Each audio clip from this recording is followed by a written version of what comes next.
கர்த்தருடைய நாமத்துக்கு ஸ்தோத்திரம் உண்டாவதாக. யாத்ரா புஸ்தகத்திலே 20ஆம் அதிகாரத்திலே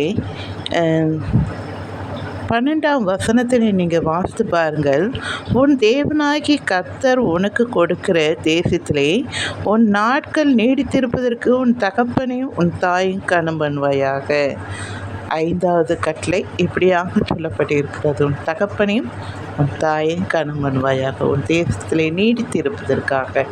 எத்தனையோ குடும்பங்களில் பிள்ளைகள் பெற்றோர்களுக்கு கீழ்ப்படிவதே இல்லை, கனம் பண்ணுவதே இல்லை, கனவீனம் பண்ணுகிறார்கள். அவர்கள் வார்த்தையை அலட்சியம் பண்ணி ஊதாரித்தனமாக இருந்து கெட்டு சீரழிகிற பிள்ளைகளை நாம் பார்க்கிறோம்.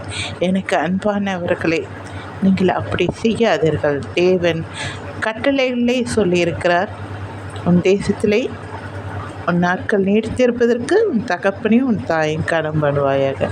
கனம் பண்ணுங்கள், அவருடைய வார்த்தைக்கு கீழ்ப்படியுங்கள், ஒழுங்காக இருங்கள், படிப்பிலை கவனம் செலுத்துங்கள். வேலையா இல்லை எதுவாக இருந்தாலும் பெற்றோர்களுக்கு கீழ்ப்படிந்து அவர்களை துன்பப்படுத்தாமல். முதியோர் இல்லத்திலே சிலரெல்லாம் சேர்த்து அவர்களை கஷ்டப்படுத்துகிறார்கள். அவர்கள் முதிர் வயதிலே அவர்கள் முடியாத நிலை வரும்போது அவர்களை எப்படியெல்லாம் கஷ்டப்படுத்துகிறார்கள் அல்லவா?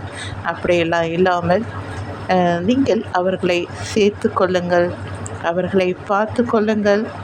உங்கள் ஆண்டவர் உங்களை ஆயுசு நாட்களை கூட கூட்டி கொடுப்பார். நீங்கள் தேசத்திலே நீடித்திருப்பதற்கு உங்கள் தாயின் தகப்பனை கனம் பண்ணுங்கள். சரிங்களா? தேங்க்யூ. நன்றி.